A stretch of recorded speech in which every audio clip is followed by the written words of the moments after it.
Bismillahirrahmanirrahim. Assalamualaikum warahmatullahi wabarakatuh. Terima kasih kawan-kawan media pers yang hadir di sini.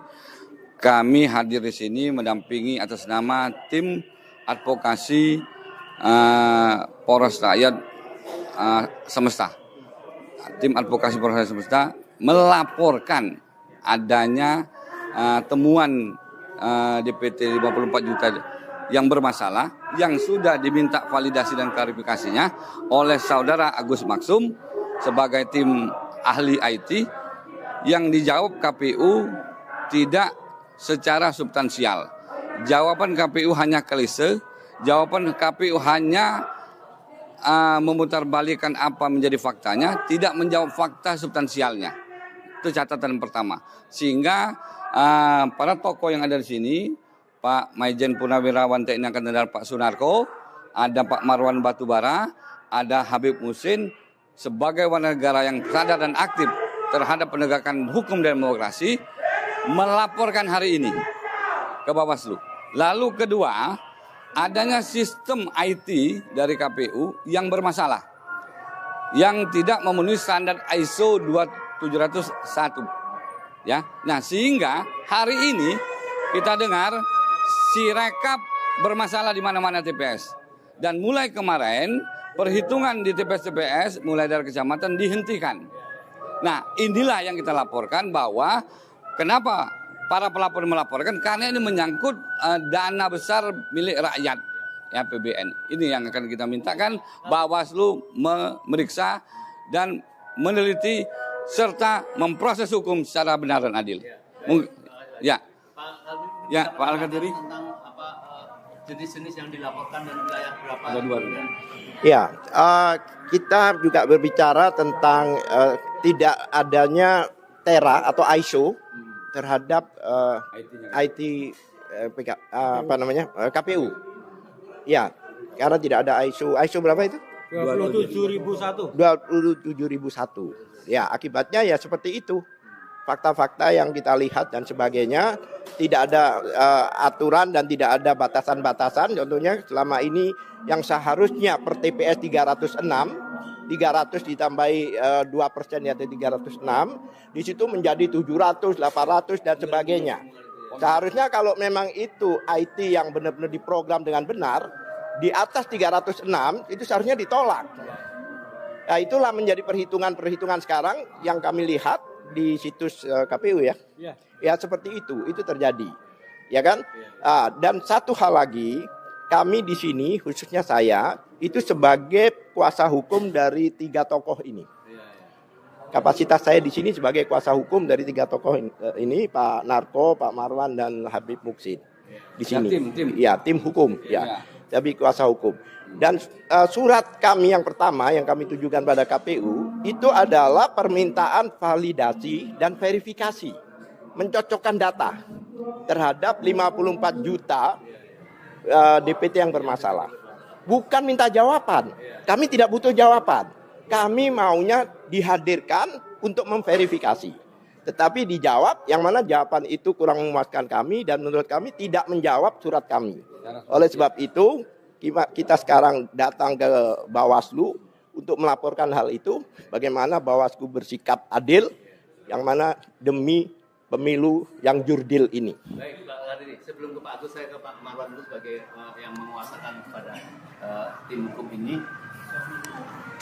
Bagaimana kalau tidak ada tanggapan yang diharapkan waktu untuk mengejar hasil-hasil atau mengejar sesuatu dari Bawaslu?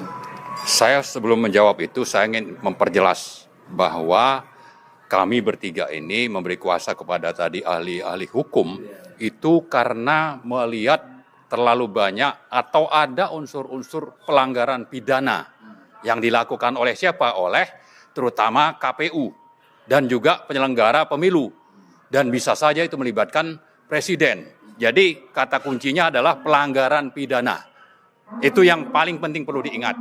Kemudian yang kedua, kami setelah membaca begitu banyak informasi tentang berbagai kejahatan dan hal yang memalukan terkait IT yang dioperasikan, dibangun atau didevelop oleh KPU, termasuk juga yang namanya Sirekap. Ini jelas memalukan bangsa Indonesia. Kenapa sampai ini bisa dioperasikan di Prancis dan Singapura dengan bekerja sama dengan Alibaba, perusahaan Cina. Nah, ini hal-hal juga yang perlu kita dapat penjelasan. Dan kita mau hukum ditegakkan. Kalau ada pidana, maka pidana ini harus benar-benar diselidiki, disidik, dan juga diproses hukum. Oleh yakini bahwa kemarahan rakyat ini juga memahami apa yang terjadi kecurangan ini. Ya, saya kira dengan kami melapor ini, kami berharap informasinya menjadi lebih jelas kepada rakyat. Dan tadi ke pertanyaan Pak Mursalin tentang bagaimana setelah ini, ya saya kira dengan jelasnya delik yang bisa kami nanti tunjukkan, itu tidak ada kata lain bagi Bawaslu untuk memproses. Kalau tidak diproses, saya kira rakyat sudah siap untuk melawan. Dan kami akan menyebar gugatan atau laporan ini kepada seluruh daerah untuk menjadikannya rujukan bagi teman-teman kita yang ada di daerah melakukan gugatan yang sama dengan merujuk nanti laporan kita ke Bawaslu ini. Saya kira itu mungkin. Terima kasih. Sebelum saya ke Pak Edi lagi, ke Pak Agus. Ini yang salah satu juga menunjukkan, mengatakan terhadap kecurangan DPT itu dan lain-lain. Mungkin bisa menceritakan kecurangan-kecurangan yang sangat fatal yang sedang dilakukan sama pengacara yang menjadi penasihat hukum dari para tokoh ini. Iya, jadi laporan pidana itu menyangkut tentang 54 juta DPT yang bermasalah itu tidak diverifikasi dan tidak divalidasi. Dan dari jawaban KPU yang kami terima itu jelas menunjukkan adanya tindak pidana. Tindak pidananya satu, tidak memberikan DPT final. Sehingga kita tidak tahu pada saat Pilpres kemarin itu berapa DPT finalnya. Itu yang pertama. Yang kedua, tidak melakukan validasi dan verifikasi terhadap DPT 54 juta. Jadi itu kami meyakini ada puluhan juta surat suara tak bertuan beredar. Dan itu sangat berbahaya. Dan itu pelanggaran dari Undang-Undang Nomor 7 tahun 2017. Adanya surat suara melebihi pemilih. Nah, itu kemudian itu pidana juga. Sehingga kemudian dari poin-poin itu menunjukkan ada penggelembungan atau pidana di mana KPU itu menggunakan data-data yang tidak akurat, tidak valid dan tidak lengkap untuk menggandakan DPT atau menggandakan surat suara. Bagaimana kalau akibatnya pelaporan-pelaporan seperti ini tidak ditanggapi sampai waktunya kemudian mereka melakukan langkah-langkah? Ya, saya kira ini kan pelaporannya cukup banyak dan kita merespon banyak sekali masyarakat yang ingin melaporkan, dan ini baru saya kira yang menghubungi saya dan juga kemudian lapor pada hari ini itu baru kelompok ini, dan di belakangnya itu sebenarnya penanda tangan banyak sekali, ada 800-an penanda tangan untuk hal ini. Jadi saya kira kalau tidak ditanggapi, ini membawa surat yang gitu Pak Edi ya, surat-surat yang bakal ketemu laporan itu dimasukkan semua data-data.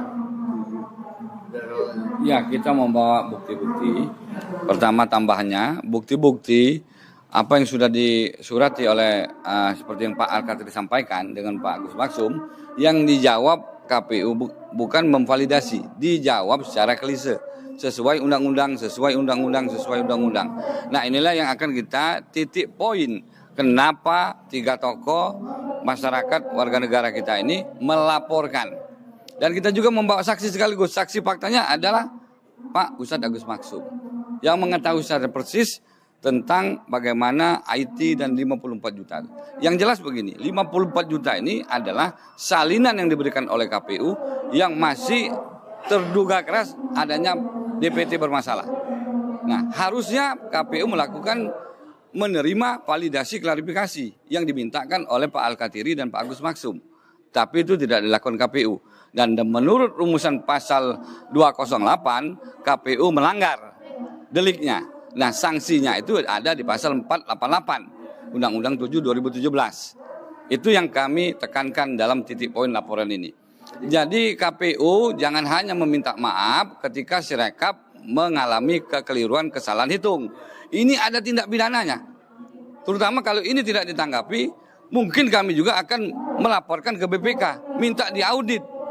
ya anggaran negara, anggaran rakyat, notabene anggaran rakyat yang digunakan oleh KPU sebagai salah satu penyelenggara pemilu secara brutal. Patut digarisbawahi. Komunikasinya terhadap Bawaslu sekarang ini, apakah menghadap ini memang sudah ada komunikasi untuk ketemu dan melaporkan apa-apa sesuatu? Kami dalam 3 hari belakangan sudah komunikasi. Dan hari ini kami bawa pelapornya sebagai tokoh warga negara kita yang kita artinya bapak-bapak kita ini yang mengetahui adanya podcast antara Pak Agus Maksum dengan bapak-bapak sehingga meminta konsultasi kepada kami, kepada tim advokasi untuk membuat laporan ini. Nah, akhirnya kita ke sini. Jadi titik poinnya di situ. Sebelum kita menghadap, mungkin ada yang mau nambahin? Ya, sebentar. Ya. Jadi pelaporan juga tentang Sirekap. Jadi kami meyakini Sirekap menjadi kacau seperti itu adalah sebuah kesengajaan. Kesengajaan untuk menghasilkan angka-angka rekapitulasi Sirekap itu selalu sama dengan quick count. Dan ini akan lanjutannya mereka akan menyamakan dengan 54 juta. Itu jelas ya. Oh jelas ya, kami Tapi ini untuk menyamakan. Ya.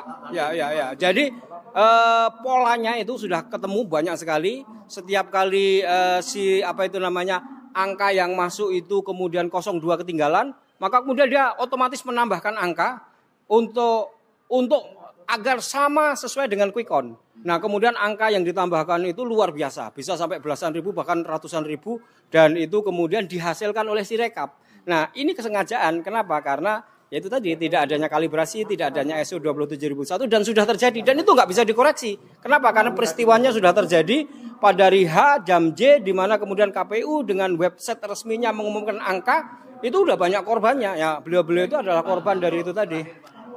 Ya. Apa saran sebagai tokoh masyarakat ya, yang senang sekali Pak Narkom selalu berani kepada masyarakat.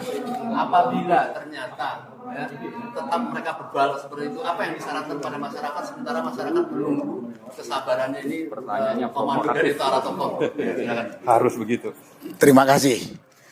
Kami bertiga yang menamakan Poros Perlawanan Rakyat Semesta. Poros Perlawanan Rakyat Semesta. Iya.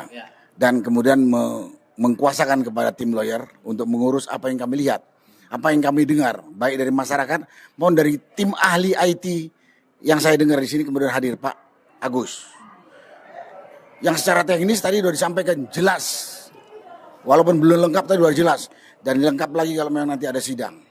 Tapi saya dan mungkin masyarakat yang cinta demokrasi atau yang mencintai negeri ini dari Sabang sampai Merauke melihat pelaksanaan pemilu 2024 ini telah kita lihat dengan kasat mata banyak terjadi tindak pidana kejahatan pemilu secara terstruktur, terencana dan masif.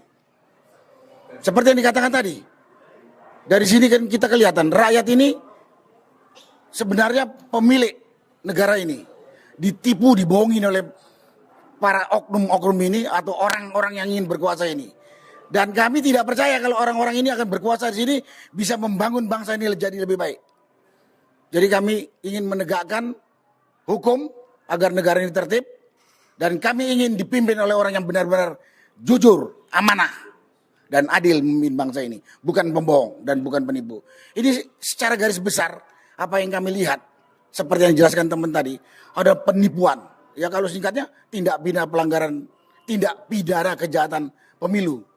Dari angka yang berubah-ubah, dari pelaksanaan di lapangan yang luar biasa. Apakah itu namanya money politik, intimidasi, pengerahan orang-orang yang tidak berhak. Yang saya katakan tidak berhak itu aparat yang harusnya netral. Polisi, TNI, aparat sipil lain juga terlibat di dalamnya. Sudah kasat mata. Karena itu rakyat sudah marah banget. Nah karena itu sekarang tahap awal itu masalah tadi. Rekapitulasi 54 DPT yang tidak jelas.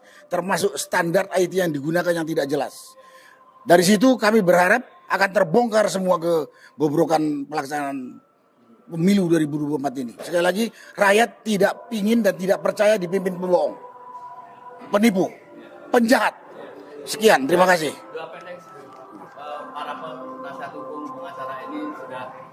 berusaha untuk mendampingi dengan baik, mengantarkan ini. Kita doakan semoga apa yang dilakukan mereka ini berhasil dan ditanggapi dengan yang sepadan ya. Jangan sampai kemarahan rakyat nanti kembali juga kepada Bawaslu, mengingat pada peristiwa Mei Ya, saya menambahkan juga. 2019. Silakan. Saya menambahkan bahwa pemilu dan pilpres ini salah satu pilar garda daripada menjaga kedaulatan rakyat. Tapi manakala penyelenggaraan pemilu dan pilpres ini penuh dengan kecurangan, penuh dengan kedoliman, yang salah satunya yang kita laporkan pada siang hari ini menunjukkan bahwa sebetulnya ini tidak legitimit. Kalau tidak legitimit berarti ini pemilu melanggar HAM, pemilu yang melanggar undang-undang dan konstitusi. Sehingga rakyat berhak untuk mengatakan ini pemilu yang legitimit, tidak legitimit. Oleh karena itu, bagaimana cara menyelesaikan prahara daripada pemilu yang penuh dengan kecurangan dan kebiadaban ini, maka akan kita kembalikan kepada rakyat sebagai pemilik daripada kedaulatan yang penuh. Sehingga rakyat akan menentukan. Dan kami siap untuk bersama-sama rakyat untuk menyelesaikan dengan cara apapun. Terima kasih.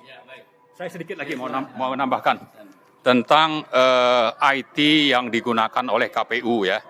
Pertama, kita menemukan atau dari informasi yang ada beredar di sosial media menemukan pertama IT yang IT KPU dengan IT web web KPU dan web Rekap itu berada di tempat yang berbeda. Itu yang pertama. Yang kedua, web KPU dan web Sirekap itu menggunakan layanan cloud yang ada di Prancis dan di Cina. Yang ketiga, bahwa dengan menempatkan ini di luar negeri melibatkan Cina misalnya atau Alibaba, maka yang ketiga yang kita perlu catat adalah ini sangat tidak stabil dan rawan intruder, rawan intervensi, dan karena itu yang keempat kami meragukan niat baik dari KPU dan pemerintah. Kenapa sampai melibatkan Cina dan Alibaba untuk melakukan hal-hal yang seharusnya ini dipusatkan di satu tempat di Indonesia. Artinya ini akan justru membuka kesempatan terjadinya manipulasi perhitungan suara dan ternyata sudah ditemukan ada algoritma yang akhirnya memenangkan 02 dan merugikan paslon 1 dan 3. Nah, ini 4 hal yang saya kira dari IT yang kita sebut tadi tidak layak dipakai, tidak melalui ISO yang ditetapkan, tidak melalui kalibrasi. Karena itulah poin yang sangat penting yang akan kami gugat sebagai gugatan pidana yang harus di follow up, dan kalau perlu nanti, bukan kalau perlu, kita menuntut supaya DPR membentuk angket untuk dilakukannya penyidikan dan akhirnya nanti ujungnya kita berharap ada pemakzulan kepada Joko Widodo. Baik, terima kasih. Pemirsa, kita sudah dengar sampaikan apa yang dari para tokoh dan para penasihat hukum. Ini kita menghimbau kepada Bawaslu, ya, kejujuran, keberanian ada di pundak Anda. Apabila tidak menanggapi dengan secara proporsional apa yang menjadi kesalahan-kesalahan di KPU, ya, maka mereka pasti akan tidak mampu menghadapi kemarahan masyarakat yang sekarang ini menuntut untuk pembatalan pemilu. Tetapi masih sabar apabila Bawaslu bisa menanggapin dengan proporsional sehingga bisa terjadi satu keputusan-keputusan yang berarti. Oleh karenanya, semoga pada siang hari ini para tokoh dan para penasihat hukum mendapat tanggapan yang memuaskan sehingga rakyat juga sekarang ini memperhatikan apa yang sedang dilakukan para tokoh dan penasihat hukum ini untuk menghadap Bawaslu. Sekian, nanti setelah menghadap nanti mungkin kita akan bisa sedikit melakukan konferensi pers. Assalamualaikum warahmatullahi wabarakatuh.